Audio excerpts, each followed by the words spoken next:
আজি ৭৮তম স্বাধীনতা দিৱসৰ চক্ৰভিত্তিত অনুষ্ঠিত জেএম উচ্চতৰ মাধ্যমিক বিদ্যালয়ৰ প্ৰাংগণত সমবেত হোৱা আমাৰ মানকাছাৰ অঞ্চলৰ বিশিষ্ট ব্যক্তিসকল, বৰেণ্য নাগৰিকসকল, আৰক্ষী বিষয়াসকলকে প্ৰমুখ্য কৰি আমাৰ মানকাছাৰৰ ৰাইজসকল, সাংবাদিক বন্ধুসকল, আমাৰ জেএম হায়াৰ ছেকেণ্ডেৰী স্কুল আৰু এই লতিম স্কুলৰ মোৰ অতি মৰমৰ ছাত্ৰ ছাত্ৰীসকল, জয় জয়তে মই আপোনালোক সকলোকে ৭৮তম স্বাধীনতা দিৱসৰ ওলগ আৰু অভিনন্দন জ্ঞাপন কৰিছোঁ। আজি সমগ্ৰ ভাৰতবৰ্ষতে আমাৰ স্বাধীনতা দিৱস দিনটো উদযাপন কৰা হৈছে। মই প্ৰথমেই যিসকল আমাৰ শ্বহীদ বীৰৰ অশেষ কষ্ট আৰু ত্যাগৰ বিনিময়ত আমি আজি স্বাধীন ভাৰতৰ তলত উশাহ নিশাহ ল'বলৈ সক্ষম হৈছোঁ, তেখেতসকলক সচেতভাৱে প্ৰণাম জনাইছোঁ আৰু আজি তেখেতসকলক শ্ৰদ্ধাৰে স্মৰিছোঁ। আমাৰ যিসকল শ্বহীদ, জাতিৰ পিতা মহাত্মা গান্ধীকে আদি কৰি আমাৰ পণ্ডিত জৱাহৰলাল নেহৰু,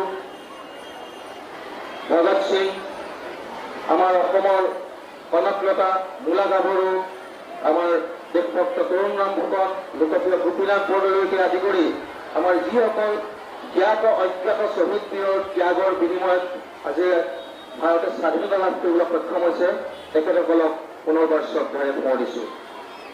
1947 চনৰ 15 আগষ্টৰ দিনটোত, আজিৰ এই দিনটোত আমাৰ ভাৰতবৰ্ষ ব্ৰিটিছৰ শাসনৰ পৰা স্বাধীন হৈছিল আৰু তাৰ পিছৰে পৰাই আজিৰ এই দিনটো প্ৰত্যেক বছৰে ভাৰতৰ চুকে কোণে সকলো জেগাতে উদযাপন কৰি অহা হৈছে। এইখিনি কথা আমি সকলোৱে জানো। আমাৰ প্ৰতিজন ভাৰতীয় নাগৰিকৰ যি সংবিধান প্ৰদত্ত অধিকাৰ, তাক অক্ষুণ্ণ ৰখাৰ বাবে আৰু আমাৰ দেশখনো উন্নয়নৰ পথত আগবাঢ়ি যোৱাৰ বাবে আমাৰ চৰকাৰখনে বিভিন্ন সময়ত বিভিন্ন পদক্ষেপ গ্ৰহণ কৰিছে। আমাৰ অসম চৰকাৰৰ মাননীয় মুখ্যমন্ত্ৰী ডক্টৰ হিমন্ত বিশ্ব শৰ্মাদেৱৰ বলিষ্ঠ পদক্ষেপত আমাৰ ৰাজ্যখন আগুৱাই যোৱাৰ বাবে বিভিন্ন সময়ত বিভিন্ন আঁচনি ৰূপায়ণ কৰা হৈছে। আজিৰ এই পবিত্ৰ স্থানত মই আমাৰ জিলাখনত সাফল্যৰূপে চলি থকা কেইটামান আঁচনি খতিয়ান আজি ৰাইজৰ আগত মই দাঙি ধৰিব বিচাৰিছোঁ। প্ৰথমেই আমাৰ শিক্ষাৰ ক্ষেত্ৰত আমাৰ সমগ্ৰ শিক্ষা আৰু গুণোৎসৱৰ জৰিয়তে বৰ্তমান আমাৰ শিক্ষা ব্যৱস্থাত শিক্ষাৰ গুণগত মান যথেষ্ট পৰিমাণে বৃদ্ধি হৈছে। ইয়াৰ উপৰিও আমাৰ যি চাইল্ড লেবাৰ, বাল্য শ্ৰম আৰু বাল্য বিবাহ প্ৰতিৰোধৰ বাবে চৰকাৰে বিভিন্ন সময়ত বিভিন্ন পদক্ষেপ লৈছে। ইয়াৰ ভিতৰত অন্যতম হৈছে আমাৰ মিড ডে মিল স্কিম আৰু বৰ্তমান অসম চৰকাৰে যি নিযুত মইনা আঁচনি লৈছে, সেই আঁচনিৰ জৰিয়তে আমি ভাবিছোঁ যে বাল্য বিবাহ বহু পৰিমাণে ৰোধ হ'ব আৰু অসমৰ প্ৰায় 10 লাখ ছাত্ৰীক সামৰি এই স্কিমটো ল'বলৈ অসম চৰকাৰে হাতত লৈছে। ইয়াৰ পিছতে আমাৰ অতি উল্লেখনীয় পদক্ষেপ আমাৰ দক্ষিণ শালমৰা মানকাছাৰ জিলাৰ PHC ডিপাৰ্টমেণ্টৰ যি জল জীৱন স্কিম, জল জীৱন স্কিমৰ জৰিয়তে আমাৰ খোৱা পানী সকলো ৰাইজৰ বাবে ব্যৱস্থা কৰা হৈছে আৰু আমাৰ জল জীৱন মিছনৰ আণ্ডাৰৰ এটা শিতানত জল চাৰ্ভেক্ষণ, এই শিতানত মই আজি এই পবিত্ৰ স্থানত অতি গৌৰৱেৰে ঘোষণা কৰিব বিচাৰোঁ যে দক্ষিণ শালমৰা মানকাছাৰ জিলাই অসমৰ ভিতৰতে নহয়, ভাৰতৰ ভিতৰত দ্বিতীয় স্থান ল'বলৈ সক্ষম হৈছে। আমাৰ হেল্থ ডিপাৰ্টমেণ্টতো আমাৰ যিবিলাক মহকুমা ভিত্তিক চিকিৎসালয় আছিল সেইখিনি জিলা পৰ্যায়লৈ উন্নীত কৰা হৈছে আৰু যিবিলাক কমিউনিটি হেল্থ চেণ্টাৰ, এইখিনিতো বৰ্তমান আধুনিক প্ৰযুক্তিবিদ্যা লগাই আমাৰ হেল্থ ডিপাৰ্টমেণ্টৰো যথেষ্টখিনি আধুনিকীকৰণ কৰা হৈছে। ইয়াৰ পিছতে আমাৰ মহিলা আৰু শিশু কল্যাণ বিভাগত আমাৰ হিতাধিকাৰীসকলে 5,000 টকাকৈ এককালীন সাহায্য লাভ কৰিছে আৰু গৰ্ভৱতী মহিলাসকলে 6,000 টকাৰ এককালীন সাহায্য লাভ কৰিবলৈ সক্ষম হৈছে। শ্ৰদ্ধাৰ ৰাইজ, আমি সকলোৱে জানো আমাৰ ভাৰতখন হৈছে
জাভেদ ইছলামৰ নাম মই প্ৰস্তাৱ কৰিলোঁ আৰু তেখেতে গতিকে আপোনালোকৰ সকলোৰে সহায় সহযোগিতা কামনা কৰিলোঁ আৰু পতাকা উত্তোলন আমি সকলোৱে চেষ্টা লগে লগে ৰাষ্ট্ৰীয় আমি ধন্যবাদ।